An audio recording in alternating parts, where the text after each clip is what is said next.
ഓടും കുതിര ചാടും കുതിര വെള്ളം കണ്ടാ നിൽക്കും കുതിര എന്താണെന്നറിയാം ചെരുപ്പ്. പടം ഇപ്പോൾ നെറ്റ്ഫ്ലിക്സിലുണ്ട്, ഞാൻ കണ്ടതാണ്. ഇത് തിയേറ്ററിൽ ഫ്ലോപ്പായിരുന്നു, കാരണം ആ സമയത്ത് ലോകയും ഹൃദയവും ഓണത്തിനിറങ്ങിയ പടമാണ്. ലോകയും ഹൃദയവും തകർത്തോണ്ടിരിക്കുകയായിരുന്നു. അപ്പോൾ തിയേറ്ററിൽ കുറേ പേർക്ക് ഈ സിനിമ ഇഷ്ടപ്പെട്ടില്ല, മോഡ് ഓഫ് മൗത്തിന് അത്ര നല്ലതായിരുന്നില്ല എന്നാണ് ഞാൻ അറിഞ്ഞത്. ഈ സിനിമ ഒരുപാട് പേര് കണ്ടിട്ടുമില്ല, ചില ആൾക്കാർ അറിഞ്ഞിട്ടുമില്ല ഇങ്ങനെ ഒരു സിനിമ ഇറങ്ങിയെന്ന്. അത് വേറെ കാര്യം. ആവേശത്തിലായാലും ഫാഫ ചെയ്യുന്ന സിനിമയായിട്ട് കൂടി ആളുകൾ അത് അക്സെപ്റ്റ് ചെയ്തില്ലെന്ന് ഓർക്കുമ്പോൾ ഒരു ചെറിയ വിഷമമുണ്ട്. ഈ ലോക പോലത്തെ ഒരു സിനിമ ഭയങ്കര എക്സ്പെരിമെൻ്റൽ എന്നൊക്കെ പറഞ്ഞ് ഒരു ജോണേഴ്സിൽ ഒരു ലോകം ഞാൻ അപ്രിഷ്യേറ്റ് ചെയ്യുന്നു. അത് ഞാൻ പിന്നെ എടുത്ത് പറയാൻ പൊക്കി പറയണ ഞാനും വലിയ സംഭവം എന്ന് എഴുതി പറയണല്ല. ലോകം വലിയ ഞാൻ അപ്രിഷ്യേറ്റ് ചെയ്യുന്നു പറഞ്ഞാൽ അങ്ങനെ പറയണല്ല. പക്ഷേ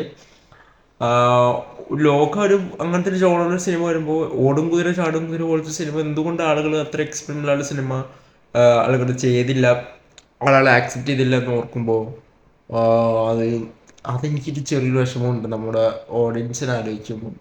അത് ഓരോരുത്തരുടെ ലൈക്കിംഗ് ആണ്, ഓരോരുത്തർ സബ്ജക്റ്റീവാണ്. ഇപ്പം എന്തായാലും പടത്തെക്കുറിച്ച് പറയുകയാണെങ്കിൽ ഈ സിനിമയുടെ ആളുകളൊരു കുതിര പോലെയാണ്. അതായത് ഓടി ഇങ്ങനെ ചാട്ടവും അവരുടെ മൈൻഡ് ആ ഒരു കുതിര മാതിരിയാണ്. അതായത് ഒട്ടും സ്റ്റേബിൾ അല്ല. ആൾക്കാരുടെ ആ ഒരു ക്യാരക്ടർ സെറ്റിങ് ഭയങ്കര ഓവർ ദി ടോപ്പും ഭയങ്കര വിക്കേഡും വിയേർഡും കേക്കിയായിട്ടുള്ള ക്യാരക്ടേഴ്സാണ് ഇതിനകത്തുള്ളത്.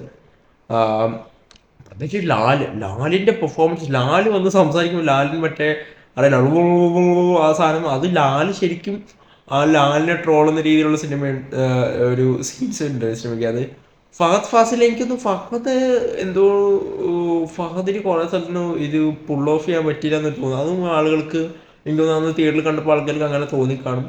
പിന്നെ കല്യാണി പ്രിയദർശനും കുറച്ചും കൂടി ഒരു ലൈക്ക് ലോകയിൽ നിന്ന് ഇതിലോട്ട് നമ്മൾ നോക്കുമ്പോൾ ഇത് കുറച്ചൊരു എന്താണ് ചെയ്ത് ഫലിപ്പിക്കാൻ പറ്റാത്തൊരു ടൈപ്പ് ഒരു ക്യാരക്ടറാണ്. അത് എല്ലാവർക്കും ഇപ്പോൾ ഒന്ന് അങ്ങോട്ടും ഇങ്ങോട്ടും മാറിപ്പോയി ക്രിഞ്ച് ആവേണ്ട ടൈപ്പ് ഒരു റൊമാൻസ് ആണ് ഇതിൻ്റെ അകത്ത് സാധാരണ കാണിക്കുമ്പോൾ. പക്ഷേ ഇതിലങ്ങനെ ക്രിഞ്ചായിട്ട് എനിക്ക് തോന്നിയിട്ടില്ല. പിന്നെ രേവതി എന്നുള്ള ക്യാരക്ടർ ചെയ്തൊരു നടിയുണ്ട്, പേരെനിക്കറിയില്ല, ഞാൻ നോക്കിയില്ല, സോറി. നല്ല പെർഫോമൻസ് ആയിരുന്നു. പിന്നെ ഓപ്പൺഹൈമർ അഭിനയിച്ചിട്ടുണ്ട് അകത്ത്, ആരാന്നറിയും മനസ്സിലായി കാണും. ഓപ്പൺഹൈമർ ചെറിയ റോൾ ചെയ്തിട്ടുണ്ട്. ഓപ്പൺഹൈമറിൻ്റെ ആ ഒരു ഫ്ലാഷ് ബാക്ക്, രേവതിയുടെ ഫ്ലാഷ് ബാക്ക് കാണിക്കുമ്പോൾ ആ ഒരു ക്യാരക്ടർ നമ്മുടെ മനസ്സിൽ നിൽക്കുന്ന അങ്ങനത്തെ ഒരു ടൈപ്പ് ക്യാരക്ടറായിട്ട് എനിക്ക് തോന്നി. അതെൻ്റെ പേഴ്സണൽ ഒപ്പീനിയനാണ്, അതെനിക്ക് അങ്ങനെ കണ്ടപ്പോൾ തോന്നി. പിന്നെ മ്യൂസിക് ബൈ ജസ്റ്റിൻ ഒറീസാന്ന് തോന്നുന്നു. നല്ല മ്യൂസിക് ഡയറക്ഷൻ, നല്ല ഡയറക്ഷൻ. നിതിൻ രാജ് അരോൾ എഡിറ്റർ കുറച്ചും കൂടി ഒന്ന് ട്രിം ചെയ്യണമുണ്ട്. സിനിമ ഒരുപാട് നീണ്ടുപോയി. കാരണം ഈ ഒരു ടോപ്പിക്ക് ഒരു സിനിമയുടെ ഒരു സ്റ്റോറി അത്ര ഡിമാൻഡ് ചെയ്യുന്നില്ല. കഥ എന്ന് വെച്ച് കഴിഞ്ഞാൽ എബി എന്ന് പറഞ്ഞാൽ ഫഹദിൻ്റെ ക്യാരക്ടറിൻ്റെ ഒരു കല്യാണം മുടക്കും. പിന്നീട് അയാൾക്ക് ട്രോമ വരും. ആ കല്യാണത്തിനിടയിൽ കുതിരയുടെ എന്താണ് കുതിര വെച്ചിട്ട് ഗ്രാൻഡ് എൻട്രി നടത്തുന്നത്. അപ്പോൾ എന്താണ് കുതിര പെട്ടെന്ന് എന്താ പറയുക, കുതിരയ്ക്ക് ഇളകിയിട്ട് കുതിര പെട്ടെന്ന് ചാടും. അങ്ങനെ ഫഹദിൻ്റെ മുകളിൽ വീഴും. ഫഹദിൻ്റെ അതായത് എബിയുടെ തല പൊട്ടും, തൈബ് കോമയിലാവും. കോമയിലാകുമ്പോൾ കൂടെ ട്രോമ വരും. അപ്പോൾ രണ്ടും അങ്ങോട്ടും ഇങ്ങോട്ടും സ്വപ്നം കാണുന്ന ആൾക്കാരാണ് ഇതിൻ്റെ എബിയും അതുപോലെ തന്നെ നിധി എന്ന് പറഞ്ഞ കല്യാണ പ്രിയദർശന ക്യാരക്ടേഴ്സ്. പിന്നെ അൻരാ ജോബിയൊക്കെ ഉണ്ട്. എൻരാജ് എന്ന് പറഞ്ഞ പേരിലാണ് വന്നേക്കുന്നത്. പിന്നെ പറയുകയാണെങ്കിൽ ഈ സിനിമയിൽ ഒരുപാട് ഡൗട്ട്സ് എനിക്ക് തോന്നിയത്, എന്തുകൊണ്ടെങ്കിലും ഇങ്ങനെ ചെയ്യുന്നത് ഭയങ്കര ഓവറായിട്ട് ചെയ്യുന്നത് എനിക്ക് തോന്നിയത്. ബട്ട് കൈൻഡ് ഓഫ് എക്സ്പെരിമെൻറ്റിൽ അത് വർക്കാവുന്നുണ്ട്. അത് വർക്കാവുന്നവർക്ക് വർക്കാവും, അല്ലെങ്കിൽ പടം കണ്ട് കുറച്ച് കഴിയുമ്പോൾ തന്നെ നിങ്ങൾ വെറുക്കും. അതെനിക്ക് ഉറപ്പാണ്. അത് അങ്ങനത്തെ ആളുകൾക്ക്, എന്നെ പോലത്തെ ഒരാളുകൾക്ക് അത് എനിക്ക് ചെറുതായിട്ട് വർക്കായി. പക്ഷേ ചില കാര്യങ്ങളൊക്കെ എനിക്ക് ഡൗട്ട് ഉണ്ട്, ഇങ്ങനെ ഇതെന്താ അങ്ങനെ ഇത് കുറച്ച് ഓവറല്ലേ എന്നൊക്കെ തോന്നും.